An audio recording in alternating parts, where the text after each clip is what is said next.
To do the box splits, first, stand with your legs spread out to your sides while standing up. Lower your butt to the ground. Bend your knee on one side and extend your other leg out to the side. Rock to the other side and bend your other knee to loosen your leg muscles up. Put your hands on the ground in front of you and lean forwards so that your spine is perpendicular to your legs. If you aren't feeling any pain in this position, lower your butt further and rest your first leg on the ground. Then, carefully extend your other leg out to the side. Adjust your legs as needed to decrease the angle so that they're stretched out to your sides.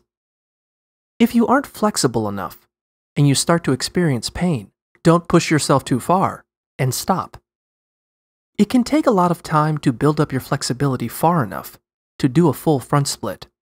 Try to stretch your legs every day to improve your mobility and flexibility far enough for you to do the splits.